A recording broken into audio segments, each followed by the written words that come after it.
நம்முடைய நிகழ்ச்சிகளை தொடர்ந்து பாருங்கள், சப்ஸ்கிரைப் செய்து பாருங்கள்.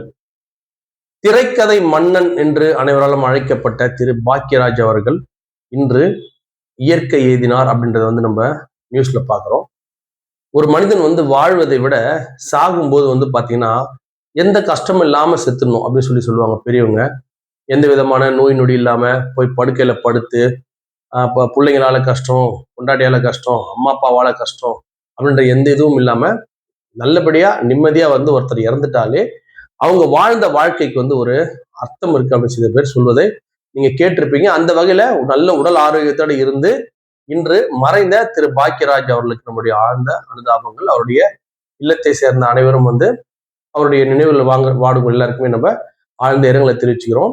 இப்ப நம்ம இன்னைக்கு என்ன பார்க்க போறோம் அப்படின்னா, பாக்கியராஜ் அப்படின்ற ஒருவருடைய ரசிகனாக ஒரு சாதாரண ஒரு திரைப்பட ஒரு ரசிகனாக திரு பாக்கியராஜ் அவர்கள் இப்ப நம்ம சில நினைவுகள் நம்ம சொல்ல போறோம். இதுல பல இன்ட்ரெஸ்டான விஷயம் கண்டிப்பா திரு பாக்கியராஜ் சாரை பத்தி இருக்கும்.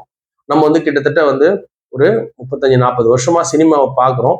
அந்த வகையில சினிமா ரொம்ப உன்னிப்பாக கவனிக்கிறோம். நம்ம அந்த வகையில சினிமான்றது நம்ம ரொம்ப பேருக்கு ரொம்ப பிடிச்ச, எனக்கு ரொம்ப பிடிச்சது சினிமா. நான் என்னோட ஒரே என்டர்டெயின்மெண்ட் சினிமா மட்டும்தான். சினிமா பார்ப்பதான் எனக்கு ரொம்ப ரொம்ப பிடிச்ச. சினிமாவில் இருக்கிற எல்லா விஷயத்தையும் எப்படி அரசியல் நம்ம எல்லா விஷயத்தையும் நம்ம கத்துக்க முயற்சி செய்யணுமோ அதே மாதிரி சினிமாவில் இருக்கக்கூடிய ஒருத்தருடைய பத்தி நமக்கு தெரிந்ததை நம்ம உங்களோட ஷேர் பண்றேன். அவரை பத்தி நினைவுகள் நீங்களும் ஒரு சில விஷயம் இந்த வீடியோ மூலமா கண்டிப்பா தெரிஞ்சுக்க வாய்ப்பு இருக்கு. பாக்கியராஜ் அவர்கள் 1953 பிறக்கிறாங்க. இதெல்லாம் சாதாரண விஷயம், உங்களுக்கு சும்மா தெரியணும். அவரை பத்தி நினைவு சொல்லும்போது சில விஷயங்கள் சொல்லணும். 1953 கோயம்புத்தூர் கோபிச்செட்டிப்பாளையத்துல அவரு பிறக்கிறாரு. பிறந்தது வருமா 81 பிரவீனா அப்படின்ற ஒரு நடிகை கல்யாணம் பண்றாரு. அவங்க ஜாண்டிஸ்ல இறந்துடுறாங்க. 1983 2 வருஷத்துல இறந்துடுறாங்க. எம்ஜிஆருக்கு அதே மாதிரி தான் முதல் மனைவி இறந்துடுறாங்க. அதே மாதிரி 2வது மனைவி தான் 3வது மனைவி தான் கல்யாணம் பண்ணிட்டு எம்ஜிஆர் இருந்தார். அதே போல திரு பாக்கியராஜ் அவர்கள் முதல் மனைவி இறந்துடுறாங்க. 2வது மனைவி நம்முடைய பூர்ணிமா பாக்கியராஜ் டார்லிங் டார்லிங் அப்படின்ற ஒரு படத்துல நடிச்சாங்க 1982லயே. அந்த படம்லாம் நல்லா ஞாபகம் இருக்கு. அந்த படத்துல நடித்த பூர்ணிமா 1984 இவங்க இறந்ததுக்கு அப்புறமா கல்யாணம் பண்ணிக்கிறாங்க. இதுல ஒரு சின்ன ஒரு விஷயமும் இருக்கு. அந்த பிரவீனா இறக்கும் போது ஜாண்டிஸ் தான் இறந்தாங்க. ஆனா இவர் நம்ம பூர்ணிமா பாக்கியராஜை கல்யாணம் பண்றதுக்காக கூட இந்த மாதிரி பண்ணாரு. அவங்க இறப்புல மர்மம் இருக்குன்னு அந்த நேரத்துல பேசப்பட்டது. இந்த மாதிரி ஒரு சின்ன சின்ன இன்ஃபர்மேஷன் நான் தருவேன், நீங்க பாருங்க. உங்களுக்கு எது சரி எது தப்புன்றதை நீங்க புரிஞ்சு பிரிச்சுக்கலாம். ஸோ அது மாதிரி 1984 பூர்ணிமா பாக்கியராஜை கல்யாணம் பண்ணி 2 பேர், ஒருத்தர் சாந்தனும், ஒன்னு சரண்யா அப்படின்ற பொண்ணும், சாந்தன்ற பையனை அவங்க எடுத்துக்கிறாங்க. இவர் முத பாத்தீங்கன்னா ஒரு அசிஸ்டன்ட் டைரக்டரா உள்ள வர. இது உலகம் அறிஞ்ச கதை. பாக்கியராஜ் பாரதி ராஜா எல்லாருக்குமே தெரியும். ஆனா பாரதியை விட திரு ராமகிருஷ்ணன் அப்படின்றவர்கிட்டயும் பாரதி ராஜா அப்படின்றவர்கிட்ட அவர் என்ன பண்றாரு, அசிஸ்டன்ட் டைரக்டரா இருக்கிறார். இவர் 16 வயது அப்படின்ற ஒரு திரைப்படம் நீங்க கண்டிப்பா பார்த்திருப்பீங்க. நம்ம சூப்பர் ஸ்டார் ரஜினிகாந்தும் நம்முடைய உலகநாயகன் கமலஹாசன் 2 பேரும் ஒன்னா சேர்ந்து நடிச்ச படம். அதுல உங்களுக்கு ஞாபகம் தான். இப்ப கன்ஃபார்மா அதுல நீங்க பாக்கியராஜ் சார் கன்ஃபார்மா கண்டுபிடிப்பீங்க. அவ்வளவு ஒரு சின்ன உருவம் ஒண்ணுமே இருக்காது அந்த முகத்திலையும் அந்த உடம்புலையும். அப்பதான் முத அவர் கேமரா முன்னாடி நிக்கிறாரு. ஒரு சின்னதா ஒரே சின்ன ஒரு பிட் 2 நிமிஷம் 3 நிமிஷம் பிட்டுக்காக நிக்கிறாரு.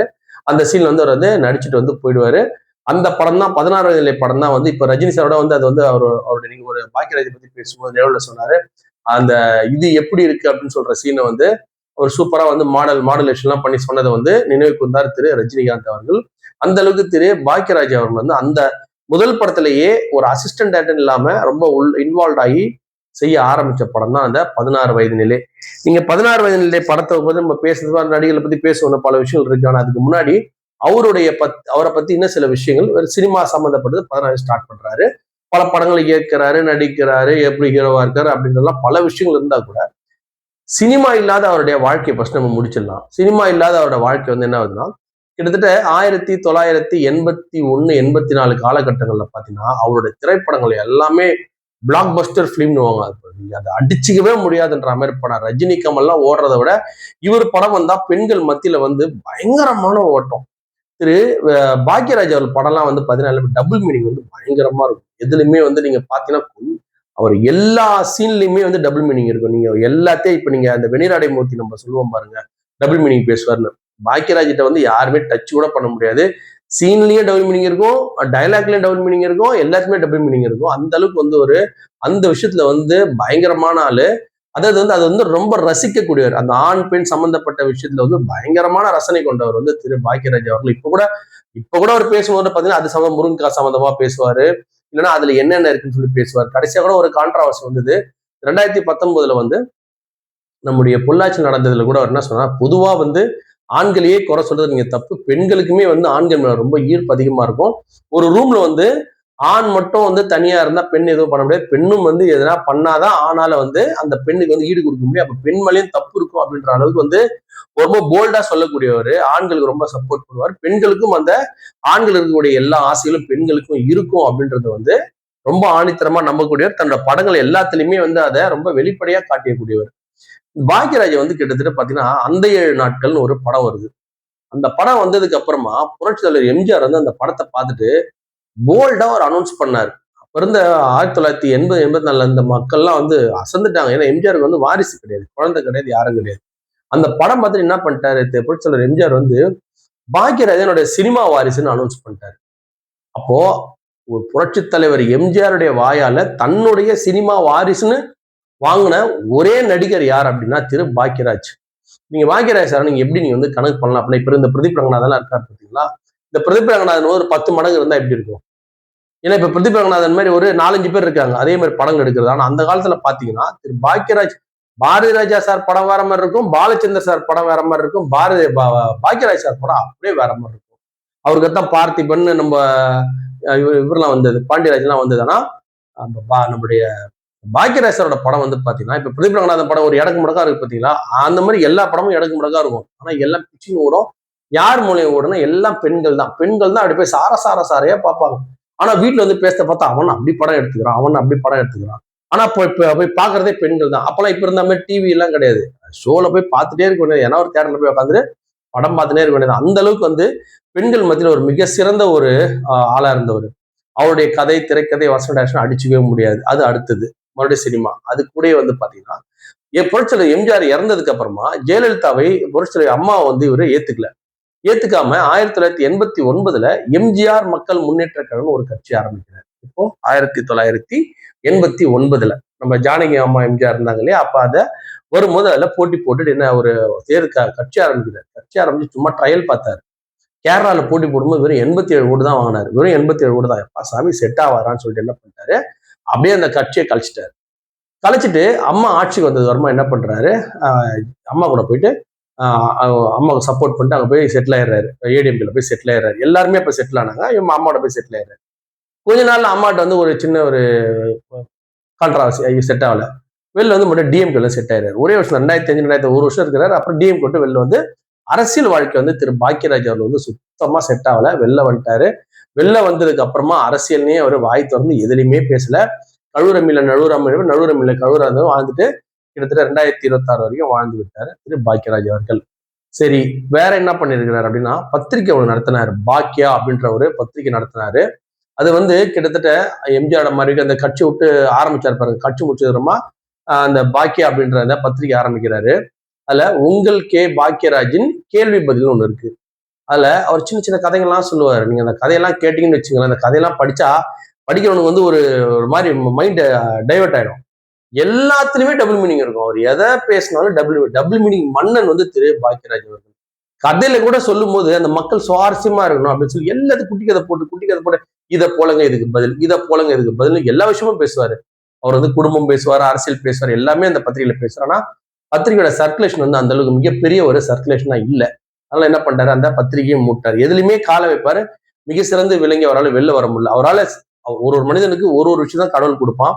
அந்த மாதிரி கடவுள் கொடுத்த ஒரு மிக முக்கியமான விஷயம் வந்து அவருக்கு சினிமா. அவர் ஒரு மிக சிறந்த சாதனையாளர். இந்திய அளவுல இல்ல, உலக அளவுலயே வந்து அவர் அளவுக்கு வந்து ஒரு திரைக்கதையை அமைக்கிற அளவுக்கு வந்து ஒரு சிறப்பானவர் யாருமே இல்லை. திரைக்கதை அமைக்கிறதுனா எப்படின்னா, நீங்க இந்த இந்த முடிச்செல்லாம் அவுக்க முடியுமா அப்படின்ற மாதிரி ஏகப்பட்ட அங்க மாத்தி மாத்தி முடிச்சு போய் இது எப்படி அவுக்குறது, இது எப்படி மக்களை யோசிக்க வச்சுட்டே இருப்பாரு. அத்தனை முடிச்ச போட்டுருவாரு எடுத்துட்டு வந்து. அந்த முதல் ஹாஃப்ல நீங்க பாத்தீங்கன்னா கிட்டத்தட்ட அந்த கதையை வந்து ஒரு எப்படி வந்து ஒரு தீர்வு சொல்ல முடியும் அப்படின்ற மாதிரி மக்களை யோசிக்க வைப்பாரு. இது ஒரு தீர்வே இல்லையே அப்படின்ற மாதிரி யோசிக்க வைப்பாரு. அந்த விஷயம் வந்து ஒரு மாதிரி இன்டர்வல் நிறுத்துவார். இன்டர்வலுக்கு அப்புறமா என்ன பண்ணுவார்னா, எந்த முடிச்ச வந்து அவுக்க முடியாதுன்னு மக்கள் நினைக்கிறாங்க அத்தனை முடிச்சு போட்டு வச்சிருப்பாரு அந்த இடத்துல.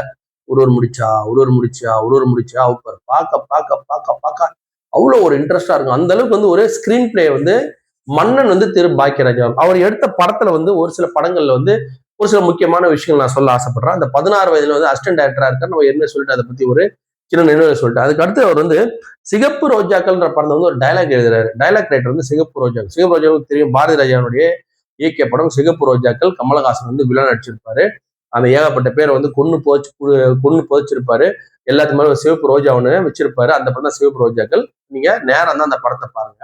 அந்த படத்துல பாக்கியராஜ் வந்து ஒரு சர்வர் மாதிரி வருவாரு. ஜஸ்ட் ஒரு 2 நிமிஷம் 3 நிமிஷம் தான் வருவாரு. அந்த 2-3 நிமிஷத்துலயே வந்து செமையா இருக்கும் அந்த சீன் வந்து. கமலை வந்து அதை கண்டுபிடிப்பாரு அவரு பாக்கியராஜ். கமலை வந்து இவர் வந்து கொண்டுடுவாரு போயிட்டு கமலஹாசன் அவர்கள் வந்து. கமலஹாசன் வந்து பாக்கியராஜை போய் கொண்டுடுவாரு. அந்த படத்துக்கு வந்து டைலாக் எழுதியிருக்காரு நம்முடைய பாக்கியராஜ் அவர்கள். ஒரு 2-3 படம் தான் அசிஸ்டன்ட் டைரக்டரா இருக்காரு. அவரோட திறமையை வந்து அந்த கூட இருக்கிறவங்க பாக்குறாங்க. பாரதி அவர்கள் ஏதோ வேலை பார்க்கும்போது என்ன இப்படி வேலை பார்க்குறாருன்னு சொல்லிட்டு அவர் என்ன பண்ணிடுறாங்க, உடனே அவருக்கு வந்து ஒரு இயக்குனர் வாய்ப்பு கிடைச்சிது. அந்த படம் தான் வந்து சுவர் இல்லாத சித்திரங்கள். இந்த படம் வந்து நீங்க ஞாபகம் வச்சுக்கோங்க. சுவர் இல்லாத சித்திரங்கள்ல என்ன கதை அப்படின்னா, நம்ம கவுண்டமணி கூட ஒரு தைப்பாரு, அந்த மிஷின் தைப்பாரு. மிஷின் தைக்கும் போது அங்க அந்த ஒரு சின்ன ஷாஜாபாவும் ஒரு பையன் இருப்பான்ல, அவன் வந்து அந்த காஜா போடுறவன். அந்த படம் தான் வந்து சுவர் இல்லாத சித்திரங்கள். அதுல வந்து நம்மளோட சுதாகர் வந்து ஹீரோ பயங்கரமா பில் பாட்டம் போட்டு சூப்பர் ஷர்ட் போட்டு புல்லட்ல வந்து ஒரு பொண்ணை லவ் பண்ணுவார். ஆனா அதே பொண்ணை பாக்கியராஜ் வந்து அங்க பக்கத்துல இருந்தே லவ் பண்ணுவாரு. அந்த படம் தான் வந்து சுவர் இல்லாத சித்திரங்கள். அந்த படத்தினுடைய இன்றைய தேதி நீங்க உட்காந்து பார்த்தா கூட உங்களுக்கு 2 மணி நேரம் வந்து காமெடியாவும் நல்ல பாடல்கள், நல்ல வந்து அருமையான கதை திரைக்கதை வச்சு அந்த படத்தை எடுத்து இயக்கி முதல் படம் அவர் இயக்கின முதல் படம் அந்த சுவர் இல்லாத சித்திரங்கள் வந்து ஒரு அட்டகாசமான ஒரு படத்தை வந்து இயக்கியிருப்பார். ஆனா அதுல வந்து அவர் வந்து ஹீரோ கிடையாது, ஒரு கேரக்டர் தான். அதே மாதிரி வந்து இந்த கன்னி பருவத்திலேன்னு ஒரு படம் இருக்கும். அந்த படத்துக்கு வந்து வெறும் ஒரு ஸ்கிரீன் பிளே, திரைக்கதை. அங்கதான் அவருடைய இது திறமையை ஆரம்பிக்குது. வெறும் திரைக்கதை, கதை என்ன கதைன்னா கொடு, எப்படியாப்பட்ட கதை ஒன்னா கொடுது, செம்மையா திரைக்கதை அமைச்சு கொடுப்போம் அப்படின்ட்டு அந்த கன்னி பருவத்துல பார்த்து ஒரு வில்லனோட நடிச்சிருப்பார். நீங்க பாத்தீங்கன்னா தெரியும். அதுல வடிவுக்கரசு வந்து அப்போ வந்து அந்த மாதிரி நடிச்ச ஒரு ஹீரோ நடிச்ச 1-2 படம். திரு ராஜேஷ் அவர்கள் வந்து அந்த ஹீரோ. அந்த படத்துல வந்து ஒரு பெண் ஒரு நண்பருடைய மனைவி வந்து தவறா வந்து அணுகக்கூடிய ஒரு நடிகரா வந்து திரு பாக்கியராஜ் நடிச்சிருப்பாரு. அவர் வந்து கை வந்த கிளம்ப நடிச்சிருப்பாரு. ஏன்னா அந்த மாதிரி விஷயங்கள் தான் அவர் வந்து ரொம்ப சூப்பரா வரும். அந்த விஷயத்துல வந்து அவரு அந்த படத்துல வந்து கன்னிப்பருவத்துல படத்தை வந்து ஒரு பயங்கரமான ஒரு வில்லன் மாதிரி நடிச்சிருப்பாரு. அந்த படம் வந்து அவர் வெறும் டைலாக், ஒரு திரைக்கதை, அவர் வெறும் கதை திரைக்கதை டேரக்ஷன் மொத்தமா பண்ணல, பல படங்களுக்கு வந்து திரைக்கதை அமைச்சிறார். பல படங்கள் வரும் கதை கூட எழுதி கொடுத்துருக்கிறார் நம்முடைய பாக்கியராஜ் அவர்கள். அவரு ஹீரோவா நடிச்சு டைரக்டும் பண்ண ஒரு பர்ஃபெக்ட் பாக்கியராஜ் சார் படம் அப்படின்னா அது வந்து புதிய வார்ப்புகள் அப்படின்ற படம் தான். திரு பாக்கியராஜ் அவர்களே ஹீரோ, அவரே டைரக்டரு, அவரே டைலாக் டைரக்டரு, எல்லாமே பர்ஃபெக்டா அமைஞ்ச படம் வந்து புதிய வார்ப்புகள். ஃபுல் படத்தோட ஹீரோவா வந்து அது எங்கேயோ தூக்கின்னு போயிடுச்சு அவரை. அதுக்கப்புறமா பாத்தீங்கன்னா அப்படின்னா அவருடைய இயக்கத்துல வந்து பல படங்கள் வந்தா கூட ஒரு கை ஓசை அப்படின்ற ஒரு படம் வந்தது. அது வந்து அந்த புதிய வார்ப்புகளுக்கு அப்புறமா ஒரு டைலாக் எழுதாம ஸ்டோரி ஸ்கிரீன் டைரக்ட் பண்றாரு. அதுக்கு அடுத்து பாத்தீங்கன்னா அப்படியே ஒரு படமா இருக்கும்போது மௌன கீதங்கள் அப்படின்ற ஒரு படம், நீங்க இன்னைக்கு கூட பாத்தீங்கன்னா அந்த டேடி டேடி இந்த பாட்டு வர ஒரு படம் தான் வந்து மௌன கீதங்கள். அந்த படத்துல வந்து பிரிந்த தன் மனைவி வந்து ஏதோ ஒரு தப்பான காரணத்தால பிரிஞ்சிட்டு இருப்பாங்க. அது பிரிஞ்ச மனைவி வந்து ஒரு குழந்தை இருக்கும். ஆனா அந்த மனைவி கிட்ட வந்து இவன் எப்படின்னா அந்த மனைவியும் குழந்தைய வந்து ஒன்னா ஆகணும்னு சொல்லிட்டு ஒரு முயற்சி பண்ணுவாரு. ஆனா வந்து எப்பெல்லாம் அந்த மனைவி சரிதா பாக்குறாங்களோ பார்க்கும்போது தப்பு தப்பாவே தெரியும் நம்மளுடைய பாக்கியராஜ் சார்.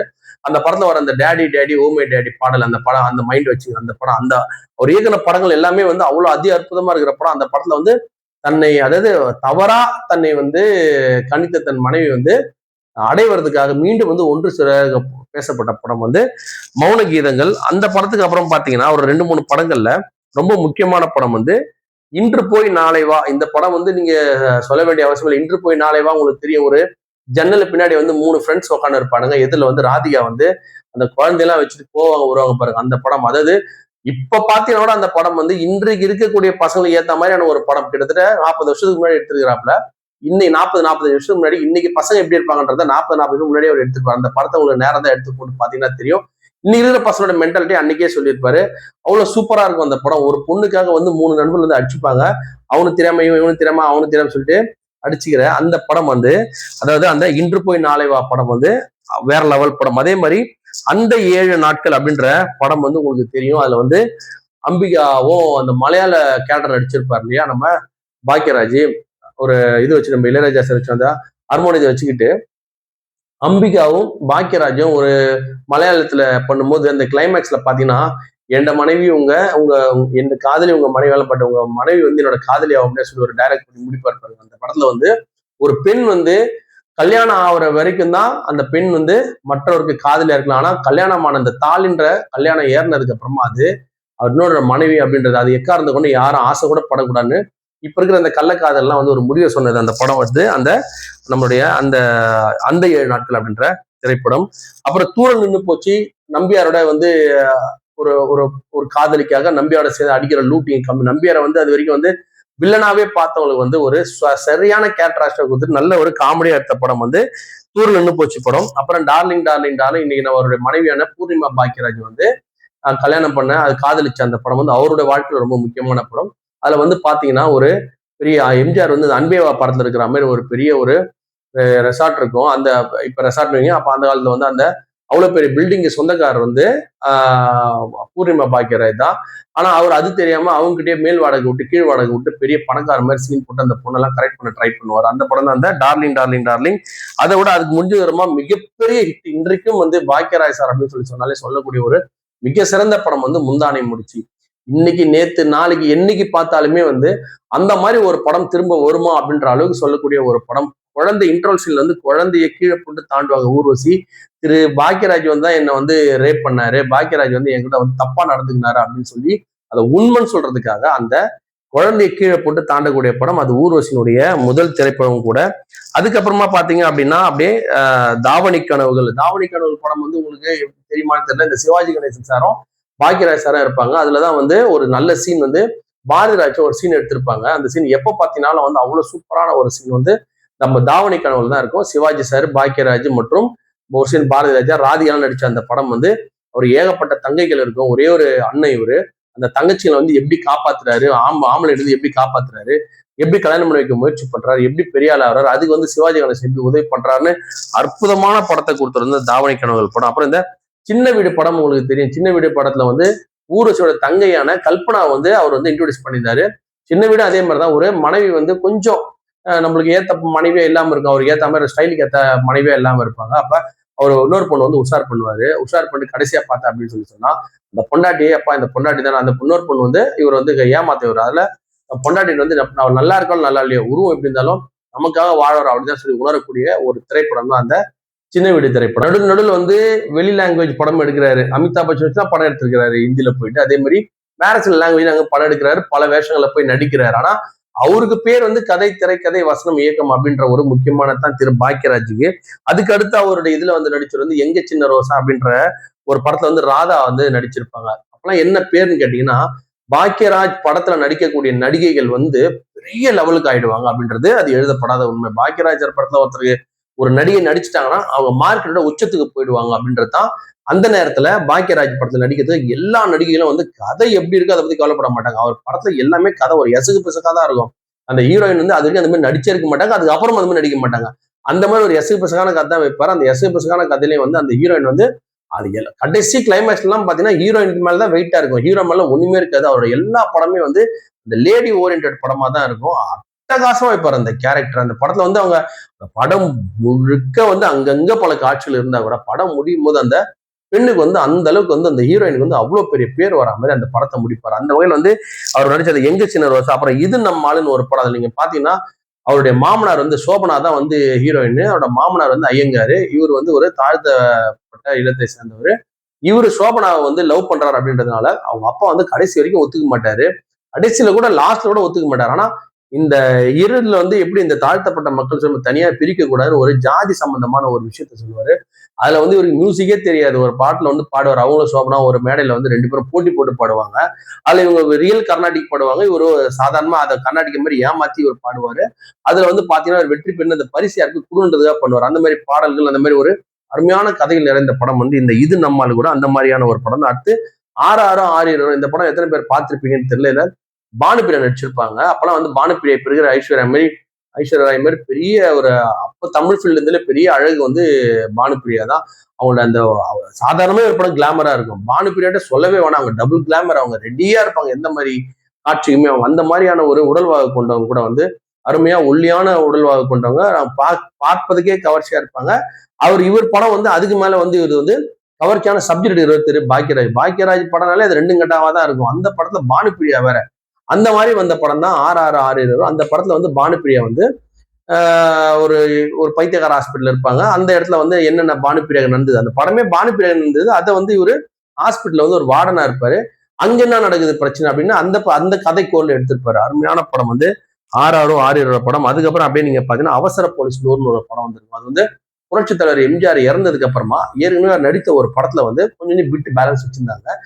எம்ஜிஆர் நம்ம மட்டும் ரீக்ரியேட் பண்ணோம் அப்படின்னு சொல்லிட்டு 1987 புரட்சி தலைவர் எம்ஜிஆர் இறந்தது வருமா ஒரு 3 வருஷம் கழிச்சு எம்ஜிஆர் நடித்த அந்த பழைய காட்சிகளை வச்சு அதுக்குன்னு ஒரு திரைக்கதை வசனத்தை எழுதி அதையும் அட்டகாசமா எழுதி அதுல சில்க் ஸ்மிதா கூட வந்து ஒரு 2 பாக்கியராஜ், அதுல ஒரு பாக்கியராஜ் வந்து சில்க் ஸ்மிதா வந்து ஹீரோயின். இப்ப இதை விட உங்களுக்கு என்ன சொல்ல வேண்டியிருக்கு? ஒண்ணுமே இல்லை. சில்க் ஸ்மிதா ஹீரோயினா போட்டு அப்பெல்லாம் யாரும் படம் எடுக்க மாட்டாங்க, ஒரு பாட்டு தான் வரும். ஆனா சில்க் ஸ்மிதா வந்து படம் ஃபுல்லா நீங்க வச்சு அவங்களுடைய அந்த அசைவுகள், அதுல அவங்களுக்கு ஏத்த மாதிரியே ஒரு கேரக்டர், அவங்களுக்கு வந்து ரொம்ப பாக்கியராஜ் மேல ஆசைப்படுற மாதிரி ஒரு கேரக்டர், பாக்கியராஜ் மேலே வேற மாதிரி இருக்கு. பாக்கியராஜும் சில்க் ஸ்மிதாவும் பயங்கர ரொம்ப க்ளோஸ் மாதிரி எல்லாம் காட்சி எல்லாம் காட்டுவார். ஏற்கனவே அவர் பாக்கியராஜ் மேல ஒரு ஒரு 2 கட்டா பேர். அதுல இது எக்ஸ்ட்ராவா இருந்தா அந்த படம் எப்படி இருந்திருக்கும் பாருங்க. அதுல எம்ஜிஆர் வச்சு ஒரு படம் எழுதி கதை திரை எழுதி அந்த படமும் வந்து வெற்றி படமா அமைஞ்சத ஒரு இயக்குனர் வந்து நம்முடைய பாக்கியராஜ். அதுக்கப்புறம் அப்படியே நீங்க பாத்தீங்கன்னா பவுன் தான் ஒரு படம் வந்திருக்கும். அதெல்லாம் வந்து எப்பனா நேரம் கிடைச்சா உங்களுக்கு வந்து இப்ப இருக்கிற படங்கள்லாம் தூக்கி ஓரம் வச்சுட்டு அந்த பவுன் தான் படம் எல்லாம் பாருங்க. உண்மையான காதல் வந்து சொல்லியிருக்கும் அந்த படத்துல வந்து. நீங்க பவுன் தான் வந்து ரோகிணி வந்து ஒரு சின்ன வயசுல காணாம போயிடுவாரு, ஒரு மிலிட்ரி மாமா. அது வந்து அவர் தான் காணாம போயிடுவார், அவர் மிலிட்ரிக்கு போயிட்டாரு. அவர் தான் திரு பாக்கியராஜ் நடிச்சு அப்படியே உள்ள உருகி உருகி உருகி உருகி காதல் பண்ணுவாங்க. ஆனா பாக்கியராஜ் வந்து அவர் கிடையாது, அவர் வந்து இறந்திருப்பாரு. அவர் வந்து இறப்பு செய்தி சொல்றதுக்காக தான் பாக்கியராஜ் ஊருக்கே வந்திருப்பாரு. ஆனா இந்த பொண்ணு அந்த இறந்த அந்த மாமாவை லவ் பண்றதை பார்த்து இவ்வளவு லவ் பண்றப்ப நம்ம எப்படி ஏமாத்துறது அப்படின்னு சொல்லிட்டு பாக்கியராஜ் என்ன பண்ணுவாரு, அந்த வேலையை கூட உதறிட்டு தான் வந்து அந்த மாமா அப்படின்னு சொல்லி அதை சரி கல்யாணம் பண்ணி வாழலான்னு பார்க்கும்போது அந்த உண்மையான இறந்த செய்தியை எடுத்துட்டு வேற ஒரு ராணுவ அதிகாரி வந்து நீ என்னடா சொல்லதானடா வந்து நீ எப்படா வந்து இந்த பொண்ணை கல்யாணம் பண்ணலான்னு சொல்லும் போது அந்த கிளைமேக்ஸ் எல்லாம் பாத்தீங்கன்னா வேற லெவலா இருக்கு. இப்பெல்லாம் என்ன படம், அந்த படத்தெல்லாம் நீங்க எடுத்து வச்சு பாருங்க. நடிப்பு, கதை, திரைக்கதை, வசனம் எல்லாம் அவ்வளவு அட்டகாசமா இருக்கிற படம் வந்து பவுன். அதுல இருந்து ரோஹிணி தான் வந்து கதாநாயகி. அவங்களோட பத்தி உங்களுக்கு தெரியும் எந்த லெவல்ல வந்து அதுக்கப்புறம் ஆனாங்க. இந்த ராசுகுட்டி அப்படின்ற படமும் அதே மாதிரி கல்யாணகுமார் அப்படின்ற ஒரு மிகப்பெரிய நடிகர். அவர் வந்து பெரும் சில்வர் ஜிப்லயே கொடுத்த நடிகர். அவரே மனோரமே ஜோடியா வச்சு அதுல வந்து அவர் என்ன பண்றாரு, பாக்கியராஜ் என்ன பண்றாருன்னா அவங்க 2 பேரும் ஜோடியா வச்சு ஒரு அனாதை எடுத்து வந்திருப்பாங்க. ஆனா இவரு ஊரே தம்பட்டச்சுன்னு இருப்பாரு. அவங்க அப்பா அம்மா எல்லாம் எழுத்து போட்டு, அப்பா அம்மா பெரிய ஆளுங்க அவங்க அப்பா அம்மா. ஆனா ஒரு பொண்ணுக்காக என்ன பண்ணுவாரு, ஐஸ்வர்யா தான் அந்த படத்துல ஹீரோயின். அந்த பொண்ணுக்காக என்ன பண்ணுவாரு, அம்மா அப்பா எல்லாம் வந்து ரொம்ப மரியாதை இல்லாம பேசுவாரு, ஊதாரித்தனமா சுத்துவாரு. இன்டர்வல தான் தெரியும் நம்ம ஒரு அனாதை அப்படின்னு சொல்லிட்டு. ஆனா அதுக்கப்புறமா என்ன ஆகுது, எப்படி பண்றாரு, எப்படி அந்த படத்தை பண்றாரு சொல்லி அந்த ராசுக்குட்டி படம் கூட இப்ப புல்லட்ல உட்காந்து இருப்பாரு, காலர்லாம் போட்டு மைனர் மாப்பிள்ள மாதிரி புல்லட்ல உட்காந்து பின்னாடி ஒரு மாம்பழத்துல அருவி கொடுத்துருப்பாரு. அந்த சீனை பார்த்தாலே உங்களுக்கு வந்து தெரியும் அந்த படத்தை பார்த்தவங்களுக்கு அந்த படம் தெரியுதான வாய்ப்பு இருக்கு. அப்புறம் ஒரு ஊர்ல ஒரு ராஜகுமாரி, அப்புறம் வீட்டுல விசேஷங்கிற ஒரு படம் கூட இருக்கு. அது ரொம்ப சாதாரணமா ஓடின படம் தான். ஆனா ஒரு ஊர்ல ஒரு ராஜகுமார் ஒரு படம் இருக்கு. அந்த படம் வந்து மீனா வந்து ஒரு பெரிய ஒரு ராஜ்யத்தோட ராணி. அந்த படமும் வந்து அருமையான படம். அதுவுமே வந்து நம்ம எதுவுமே மறுக்கிறதுக்கான ஒரு படம் கிடையாது. இப்படியே போயிட்டே இருக்கிற அவருடைய கிராஃப்ல வந்து ஒரு 2-3 படம் வந்து தோல்வி அடையுது. அதில் ஞானப்பான்னு ஒரு படம் எடுக்கிறாரு.